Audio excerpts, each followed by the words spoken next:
Good morning here in Denver. Good evening if you're in Europe. Good afternoon if you're on East Coast. And again, good morning if you're on West Coast. Welcome to Be Victorious with Theodora. I am so honored that you're here with me. I'm honored that you're listening and you're participating into this podcast. Welcome to Be Victorious. Today, I have an amazing guest. Noelle Peterson is a phenomenal author and coach and human being, and she works with the women. I'm going to let her tell you the story when I'm bringing her on the stage here. But give us a moment, and we'll be right back with you.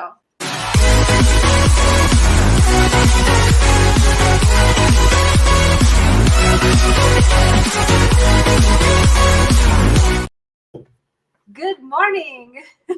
Good morning. Noelle, how are you? Doing great. Thanks for having me today, Theodora.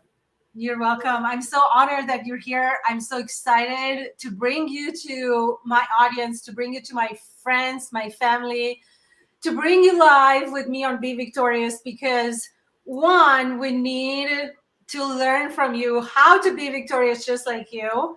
We need to learn about who you are and what you do, because I feel like the world needs your services. The world needs, especially women, because I know that's what you love so much to work with.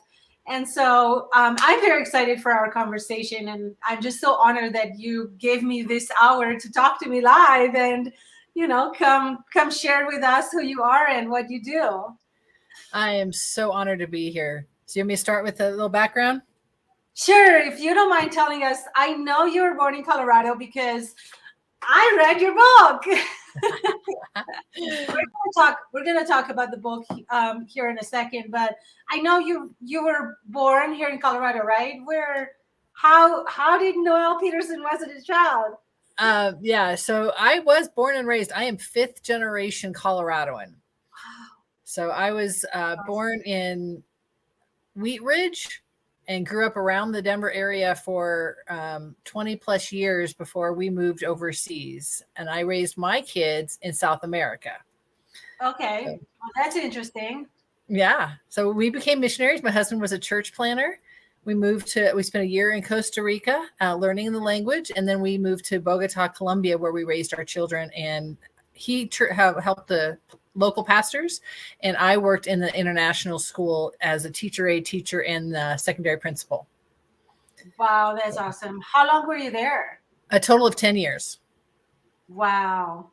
So different, right? It is so different. And, my kids got to be PKs, MKs, TCKs, all of the acronyms for kids that just means that they're different and they've got a different lifestyle, the different perspective on life.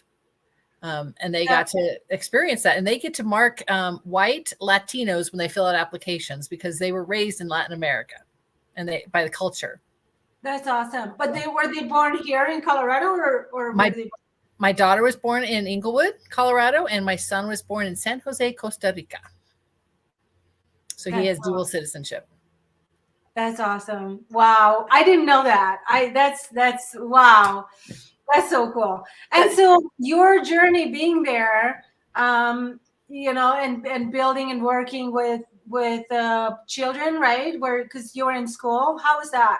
Yeah, so I worked in the K through 12 school and in different dynamics, different areas while I was going to college. So I was a new mom, missionary wife, and while my daughter was in school, I helped out in different areas. So I worked my way through being a teacher's aide, offering to be a teacher in different areas, sixth grade and math and middle school and ninth grade algebra. And the last few years, the school ran on volunteerism and they had people come down from the States to be teachers. And the last few years, the position that they were unable to fill was secondary principals. Okay, I'll do that. So that was the kind of person I was. If that's the need that I could fill, that's what I was going to do. And I had many teachers that one of my last years try to teach me how to say no because I was just doing everything. I could do that. Let's go. And I actually had a speaker that year talk to the staff about saying yes to priorities and it's not saying no to something. And so that's has stuck with me a lot in looking at who am I, what are my values, what am I on this earth for, and being able to say yes to my kids, to my family, to my purpose, to my values, and not necessarily saying no to an opportunity.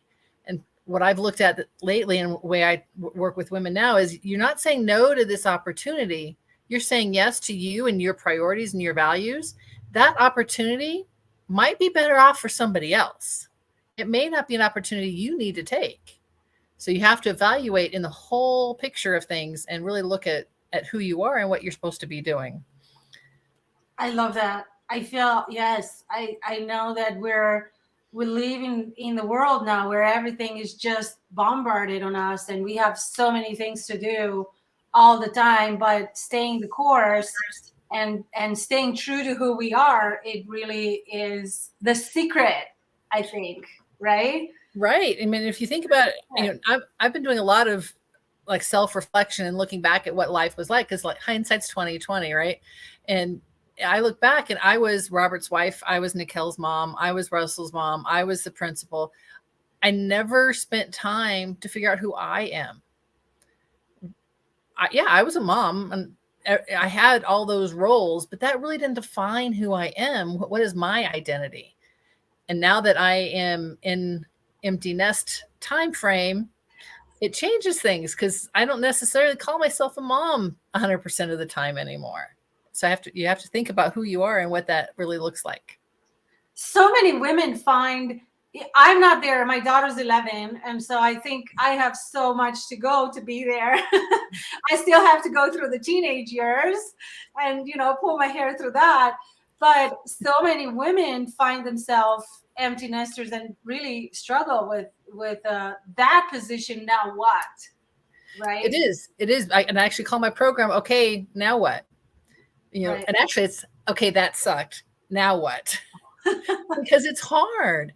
And I look at it as you're transitioning, and it takes years to do this fully. You're transitioning from enforcer and being that mom that makes the rules and this is the way it's going to be, to influencer when they're adults and they call you and seek your advice. And you want to have that good relationship and you want to train them well in that enforcement time so that they still love you and want your advice and think that you're all that and you're cool and you're worthy of that conversation. Yes, and you're a cool mom. Take me back a little bit when you came back to the States. Okay. So your mission ended, right? Or how did that came to an end, and then you're just coming back home? How was for the kids to readjust? So we had an advantage. I guess I considered an advantage. We came home every 2 years. Mm-hmm. So my in-laws would come visit us 1 year, and then we would come home for the summer in between school years every other year. So the kids got to see some of the American culture from time to time. And we came home, they were in 4th and 7th grade. And we transitioned to a local Christian school, which wasn't my favorite. It's a great opportunity, but we went from being a missionary school where everybody's there to serve to a Christian school where the parents felt entitled for their kids to get good grades. What? Right. No. Right. And so as a teacher, it was those conversations with the parents of, I can't give your child an A because they didn't earn it. Right. I don't care what you paid for. Is there such a thing? It is. It is. And so we actually only spent 1 year at that school, and we had put our kids into Denver Public Schools, which was local to our home. And bus stop picked them up at the end of the corner. They got to experience friends and hung out in the neighborhood. And we're actually in what's called the blue zone. So a lot of our neighbors are or were in the police forces around town. And so we had very good neighbors, and the kids got to know some really good folks. And they transitioned pretty well into school and into life. They might have some different perspectives on it, but because we were in Denver, we kept them in Denver schools so they could continue in Spanish. My daughter was able to take Spanish for English learners instead of taking Spanish for Spanish for Spanish learners instead of Spanish for English learners. It was her like native language. It was. Yeah, Right. she learned both identically. She's truly dual bilingual, and she was able to, she knew how to speak the language. She just needed the curriculum and that on her transcript to say she took Spanish. So we wanted her to learn the grammar of Spanish, not how to speak it, because she already knew that part. Which, a funny story is, lovely Denver Public Schools decided to say she needed to prove that she could learn, that she could speak English in order to graduate. Because she was in that Spanish track, they automatically put her in this category of English second language. And I actually fought with the district to get her to not have to take this test, because she's American born, she's got American parents, she's spoken English her entire life. You don't need to prove that you speak English. It was kind of funny. So just one of the side stories. It's interesting how schools see the dual language, because Alma speaks Romanian at home. And so because I said when she was in elementary school, I told the school that at home she's bilingual and she speaks Romanian. They had to pull her out of the classroom to for like English, intensive English extra something, even though she was born in Thornton, Colorado. She would live here. She went to school and she was perfectly fine communicating. They had the feel that she needs extra help in English, but they don't know. Yeah. It's people in an office making decisions without actually talking to the kids. It's so interesting. So then you transition. So you came back and you live in Colorado here, and then you transition from the school, being the principal and working in the school, to now working with women, right? Or am I missing something? There's a little piece in there. When I moved home, I spent a year teaching Spanish and substitute teaching at the school where my kids went. Mm-hmm. And then I was hired on as the director of communications at the church, because I still had this perspective of, if I can do it, I should do it. Let's do it. If I can't do it, yep, I'll do it. And so I actually spent 4 years working in the office at our local church, which was a great environment and great people, but wasn't necessarily using my skill set. I did volunteer at the church, and we created a women's ministry, which led women in small groups and events and all the different things that we could come up with. And it was probably a 2-year commitment, but lots of things happened. And I was able to lead women's young girl groups for the high school, as well as women's groups. And because I was a pastor wife, people would come to me and see me in that role. But again, a lot of it was, if that needs done, I'm just going to do it. And I was always Robert's wife, Nikel's mom, and Russell's mom. I was hardly ever Noelle and leader of women or director of this or that. I left the church after about 4 years and got a job at the state of Colorado. I had just sent my resume out shotgun style, trying to figure out who I'm supposed to be. What am I supposed to do in this world? I didn't really take the time to evaluate who I was. I wanted the world to tell me, give me whatever job you think I fit. And I ended up at the entry level. Go ahead. How many people do that? I'm so glad you say that, because I believe that in order to be victorious, we need to start inside. We need to figure out who we are. And so I think it's so common for even from stay-at-home moms to just go, okay, now I need the job. So I'm just going to, allow the world to tell me who I'm supposed to be. And I'm going to be good at that because that's what I got. Wow. Right.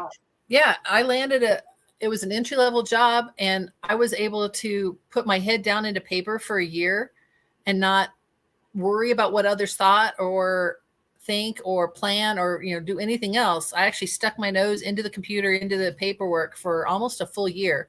Little did I know that people were watching, and I quickly moved up because they saw the potential in who I really, what I could be. It was a good position, although I ended up with the supervisor towards the end that was not on my side of life, and she did not agree with the influence and authority that I had earned in my 5 years previous. Mm-hmm. In 21, I had life-saving surgery I spent 13 days in cardiac care and then 6 months recovering from an aortic dissection, which has a 40% mortality rate. I was in the right place at the right time with the right doctors, and they all saved my life. Ooh. My husband calls it a near-death experience. I don't feel that because I was under the anesthesia, so I didn't acknowledge that, but it was something that definitely could have been much worse. But in that recovery, I basically, thinking back, I've realized that I came to the conclusion that I was now turning 49. I turned 50 last year, and I still didn't know who I wanted to be when I grew up. I'd spent 50 years letting society just decide what kind of job I should do at the time. And it wasn't me. So here comes the book. Last January of 22, I was recovering from my surgery and trying to figure out who I was and what I should do, where I should go. The Dream Life Planner was born. It is a 52-page workbook. It is gold. It is gold. And I wanted to write in it. It is so amazing. It's so amazing. The steps, the exercises, what you put in here, why and how. The how, I just love who are you hanging out with, and the notes and names and habits. Like, write down your habits. This is so deep. I almost feel like I want to read it every night to remind myself some things that maybe, or even recognize, wait a minute, today I didn't pay attention to this. I feel like, and I've been reading it with Alma, the Limited Belief, this book is gold to life. So I'm so glad you wrote it, and I'm here to tell everybody that this is a must-have. I don't know, how do people do it without a planner? And right? Like we talked about, it's throwing your resume out to the wind and letting the universe decide. Because if you don't take the time to evaluate it yourself, you're leaving it up to whoever you believe in to make decisions for you, and that's not always going to be best. You'll find stuff. I mean, I found some great jobs. Yes. And I truly loved my job at the state. It wasn't who I'm supposed to be. And I believe that if you think about and you go through the book and you look at what your values are, what your priorities are, what are you passionate about, and you do what you're supposed to do, you're working in your zone of genius, you put your skills, your abilities, your experiences all together, you're going to have much more impact in your life, your family's life, and in the world than without any of that. Amen. So did you reach the point where the job was like, this is not me? It continued to be, I almost want to say, bothering you because it was not fulfilling? Or how did you sit down and say, okay, I need to do this? So the job, I focused on my team, and I was a supervisor of trainers, and I had a fabulous team. Loved working together. Even on my last day, we all went out for drinks. We got along, and we actually loved each other and had a great time. I had issues with my supervisor, and that led to me acknowledging that it just wasn't the 100% the right fit for me. The book came when I was trying to do some exercises that we had found online or by other coaches. And I was just getting frustrated with the minutia of things. It wasn't fitting with my personality. And I was struggling with the font or the typos or the lack of instruction. It was just some of those minor things. And my husband finally looked at me one day and said, then write your own. Bingo. And that was the turning point, I think, for me. I sat down for a couple weekends because I was still, fully engrossed in my job, my 9 to 5. I spent weekends, probably mostly the weekends, working on this and taking the worksheets I had, taking other books that we had at home, the Jim Quick and Kim Purnell. I mean, there's just a bunch of books we've read over the time of being an entrepreneur, and trying to put together these activities in a way that made sense for me. So I wanted to have enough instruction that it made sense. Like, you know what a limiting belief is so that you can work on them. Because if you don't know what a limiting belief is, it really doesn't do you any good to come up with your affirmations, right? You got to have enough knowledge of the topic to think through it. And so I wanted to have enough instruction, but yet not write a book. I just wanted to work on the activities, and I wanted them in an order that made sense. So once you've got this activity done, now it makes sense to talk about this topic, and you've got your affirmations done. Okay, now let's talk about this.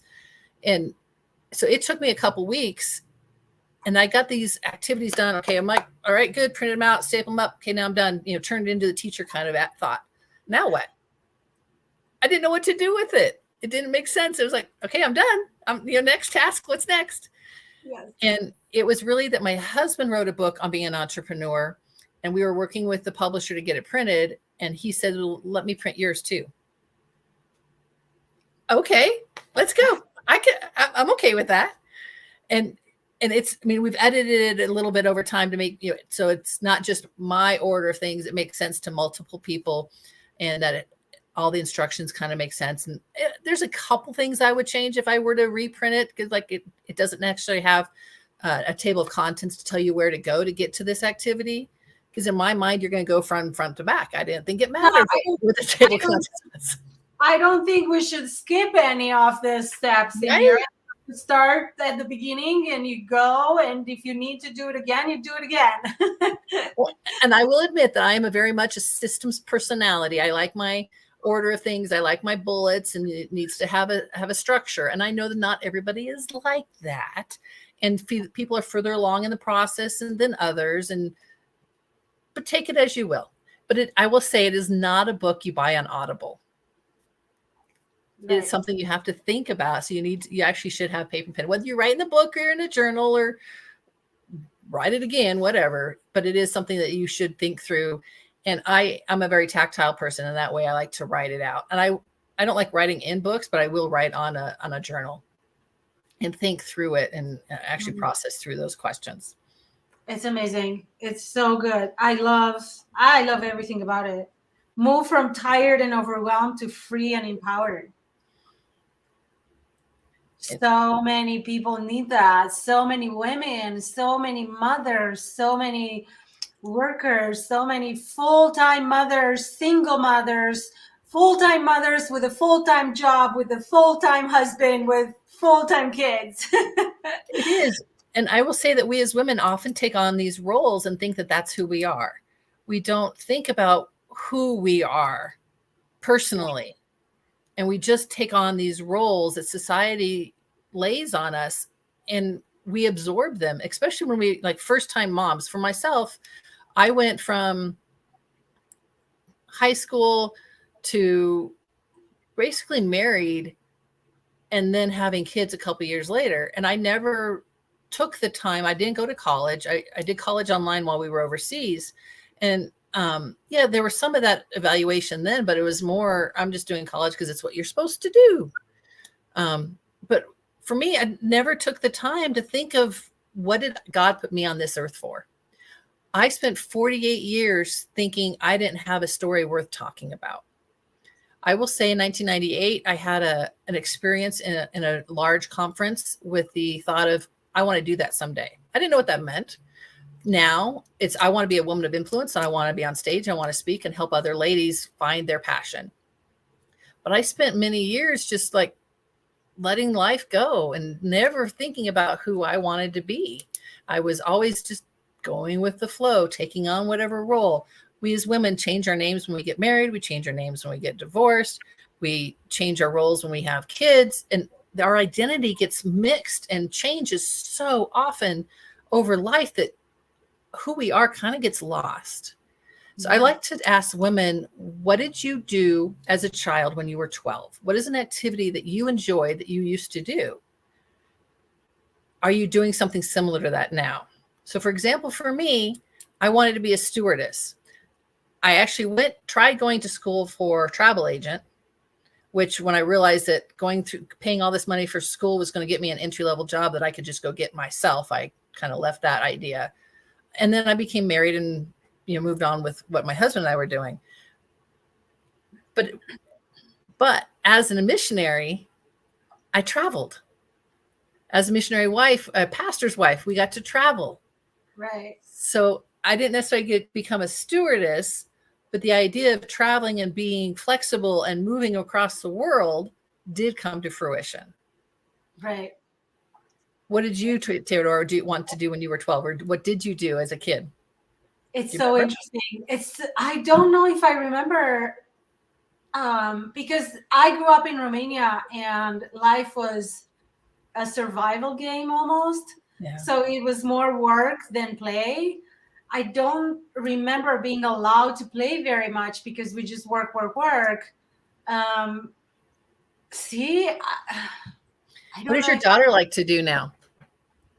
My daughter is very different from me. I'm very artistic. She's more like you. She likes everything in order. And she's very, she goes by the rules, and rules do not bend. So she loves like Lego. She loves to build. She loves to construct. Now she's so much into Avatar. Since she saw the second movie, 2 times. Now she's all about that, and she goes back into the understanding the engineering part of it. Her wheels are always turning. And am I what? Aren't all our wheels always turning? Especially as women, we talk about having all these tabs open. Yes. I'm more very artistic. Like I just like to, like I love flowers. I love to play with flowers. I love to help people. I love people. No, she's very much into thinking. Like she would just sit there and think and imagine, like, how did they do all the makeup in Avatar, and how did they film, and how did they build this imaginary planet? And so she's very engineering. Her mind is engineer, and I'm very artistic. Like everything is art in my world. But as a parent, that can help us understand our kids a little bit, looking at what they like to do and feed that. Right. Because we don't know what they could do. And I struggle with moms with parents that hinder their kids with saying, oh, you can't ever do that. Or, like for an issue, my son was born in Costa Rica, and therefore he cannot be president because he was not born on U.S. soil. But if you hover over that, it kind of squashes some of the desires he might have. But if we can just tell our kids that, the world's open, and encouraging and give them opportunities to do those kinds of things. Another example is when I was a kid, I remember getting a typewriter for Christmas. Okay. Now, it seems like a very strange gift, even to me right now. Like, what little child would want a typewriter for a gift? And now we didn't have computers back then. Yes, I am that old. But the idea of me sitting on the couch and just typing away my Christmas day, that must have, the desire to write was just ingrained in me way back then. And I need to remember that and use that desire to do and to get my words out that I'm supposed to be sharing.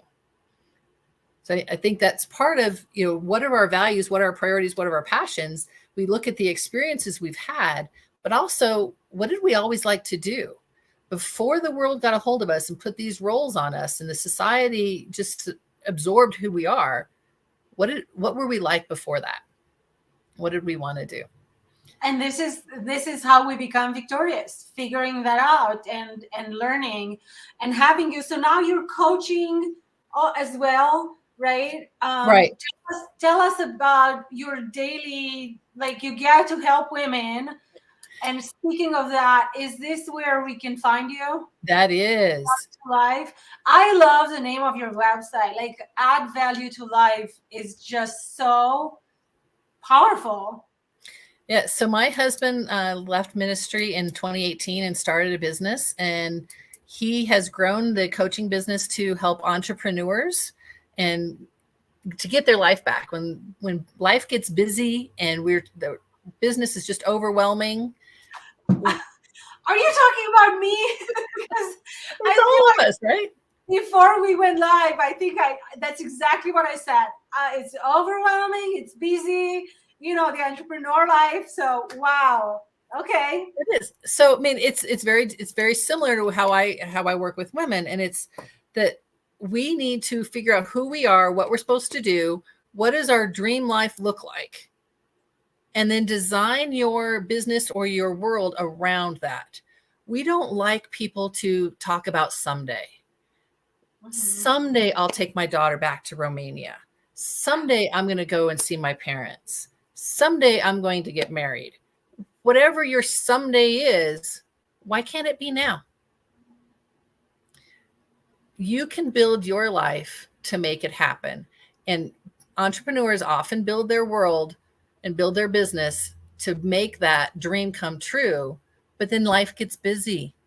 Our Mhm. kids are, our kids need soccer games and activities, and oh man, they need dinner too. And I got to cook, and then I got to clean, and I got to have a job to pay for all the stuff my kids want. It's just a lot. And we don't take the time to rethink and reevaluate, shut down for just a moment, take that retreat from life to evaluate who we are and what we're supposed to be doing. And are we in the right place?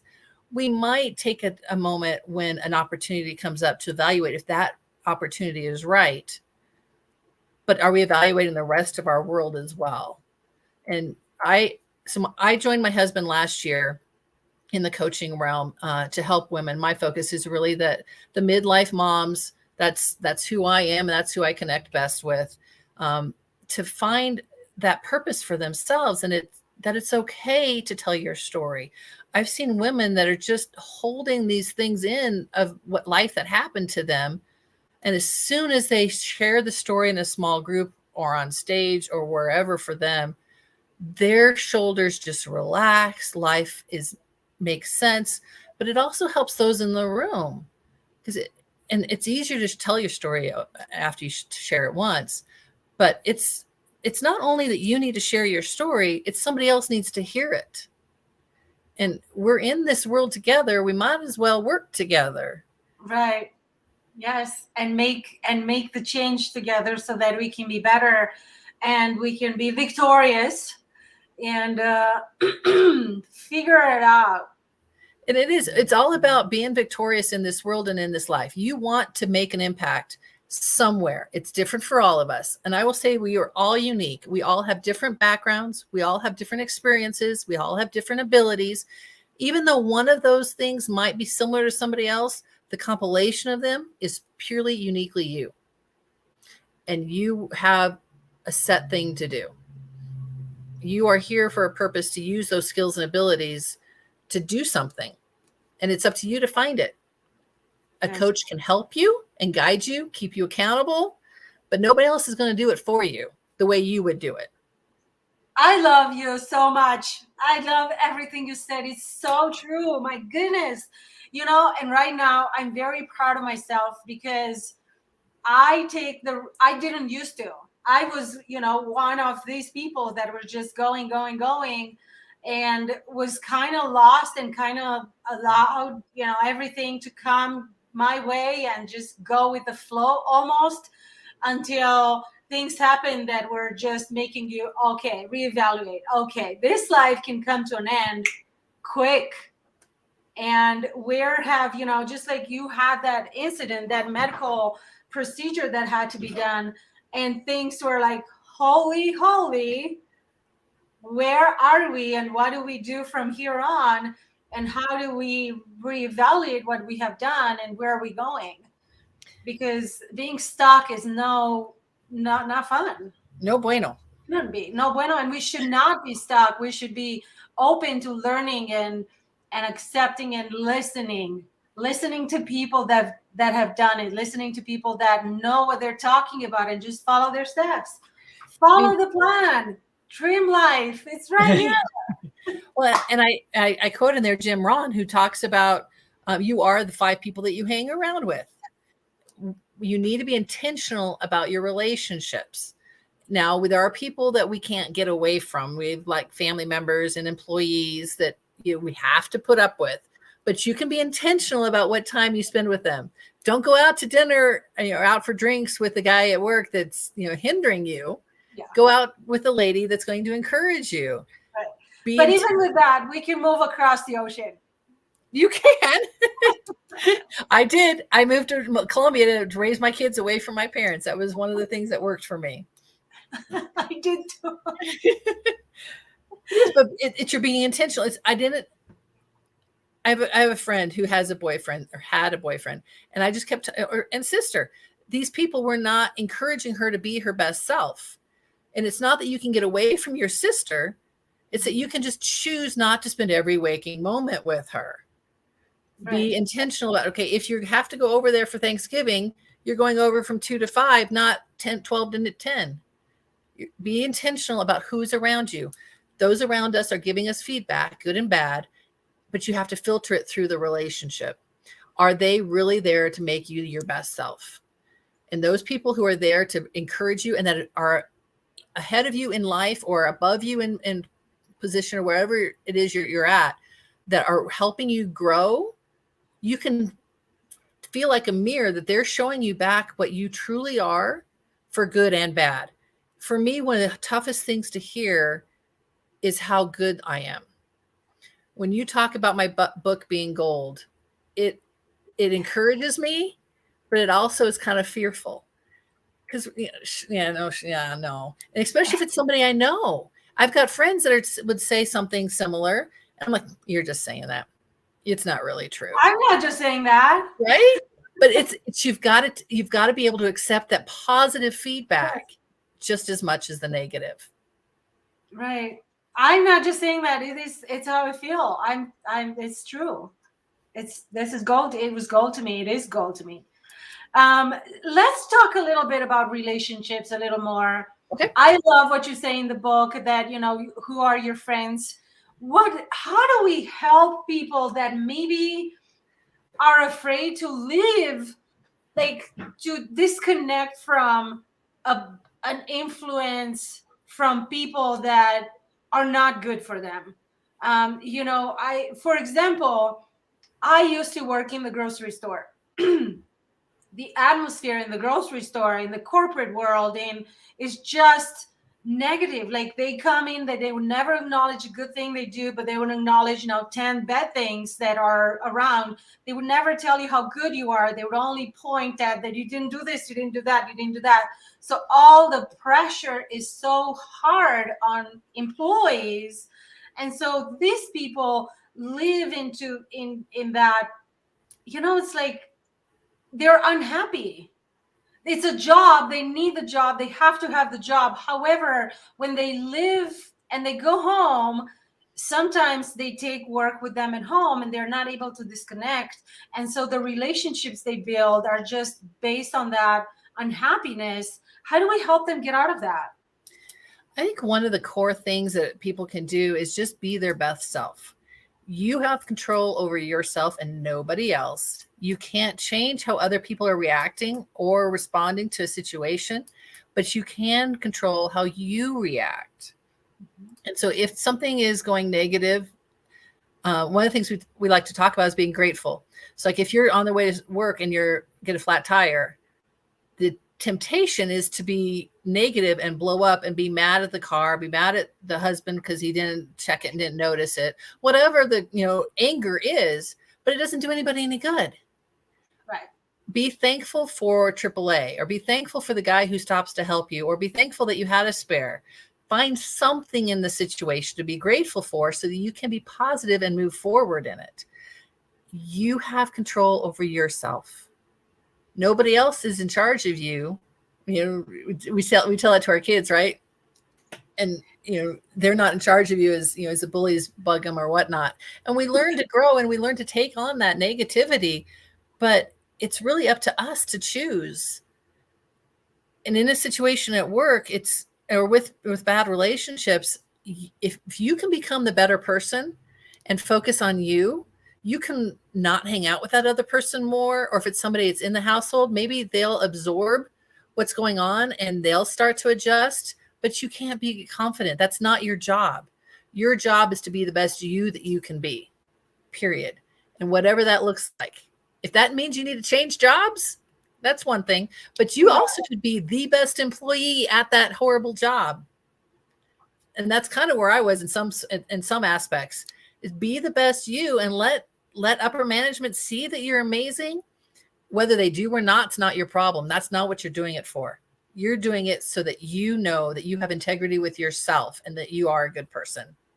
And the energy around you changes. And then it almost feels like a shield when you have that energy, and negative people are coming towards you. They just can't get through because you're just radiating positivity and good energy, and they have to change or they can't be in your presence because they can't stand you. Right, exactly. And I will admit that the idea of energy was something that I was kind of unsure about for many, many, many, many years. But last year, when I left my job, it was end of May. So I went back to a couple events and had lunch with a couple friends afterwards. And they kept saying that I looked so much better. I looked so much happier. Everything must be going fabulous because I just looked different. I actually went back to photos and tried comparing a post employee's picture with the pre picture, and they were identical in the 2D form. What I acknowledged and was able to see is it wasn't the face, it wasn't my physicality that changed. It was the energy that I brought to the situation. And that was a huge change for me to see that, and that it wasn't just life. It was who I was and how I was showing up to the world that changed. And that made that's a huge difference, because it is all about who you are. And if you can come across as this confident, wonderful person that loves life and everything's happy, everybody else is going to change. It just, your perception of that is going to change. Yes, absolutely. I want to acknowledge a few of our friends. Lynn Serrano gave us hearts. I'm with her. Everything you say is just so awesome. I love that. And Jose Garza, I think Jose is in California. Thank you so much for sharing. I love that you share this because Noelle, you're just so amazing. I just love what you do, the work that you put in the world. I love that you speak from experience, and what you say is so true, and it's real. I want to say it's not something that's out there untangible, like from the book that you're reading and you have all this. It's real and authentic and truthful, and it's you know what I mean. I do, because when you read a book or you hear a story, like it's hard to connect with. It feels so far. Yeah. It feels so far away in a world that maybe it's not something that you're experiencing, but what you say, it's common. Like we all need to work with you. I'll take it. And it is something that we need to do. Society doesn't do it. The world, aren't in the human nature to think about who we are and to acknowledge that we could be more very often. And it is a self-reflection. It is time to evaluate, who am I? The question I asked somebody the other day is, when you're home alone on a Saturday afternoon, there's no chores, there's no housework, there's no kids, there's no family, what do you want to do? And for me and for many of us, that's a hard question to answer, because we don't think about it and we don't think about ourselves, but we need to. Do you know what I want to do? I want to rest. But that rest looks different for everybody too. Right. Yes. I think, and I'm getting better at it, because up to, just not much time ago, I would just go, and I'm learning to stop. And that there's a saying, stop and smell the roses. I'm learning to stop and rest, because it's important. If you don't stop, your body's going to figure out a way to help you. To make you stop. And I really think that's what happened to me. It was a major shift in life, but you need to take advantage of the time you have. We don't know if we have tomorrow. Right. Yes. There are things. I mean, I don't know if many of you know Dave Hollis. It was another situation. There's the reporter at the soccer thing overseas World Cup that they just passed away because they haven't, heart issues or whatever. But we don't know if we have tomorrow. There are things that, yes, there are diseases that grow and you have time to evaluate, but there are things that are going to happen health-wise and in life. There's buses out there all the time, right? Yes. Always talk about getting run over by a bus, but stop that. But so you have to take advantage of the day you have and be the best you today, because you're the only one that can. And I know that working with you, we get to learn how to do that, and we get to plan it, and we get to, rationalize it, like put it on paper and make the plan it and execute it with your guidance, which is amazing. And we do, and we have a Facebook group community that we get join, and you can share in there as well. Okay. Yes, I will share. So I'm so grateful we connected. I'm so grateful that you reached out to me with that Facebook message and you said, hey, let's connect, because you and your book and your story and your presence and everything you are, I cannot wait to be able to come to one of the events that you have and meet you in person and hug you and just tell you how much I appreciate you. Thank you so much. And we are, if you don't mind me pitching just a little bit, we have a free event tomorrow night. All women are able to sign up. It's live and virtual. So if you go to addvaluetolife.com/power, you can sign up for the free women's event. We've got 6 different speakers sharing about bringing out your power and being an empowered woman. And this is it on, do you have the event on Facebook? Can I share it on my page? So that, I believe so, but I'll make sure. Okay. So let's send it. I can share it here on this page as well and put it on my page and, promote it so that we can all be there. That would be amazing. And I'm sure there's so much value that the speakers are going to share and so much good stuff for the world and to help us. Yeah. Thank you so much, Theodora. It's been a pleasure being here today. You're very welcome. I appreciate you.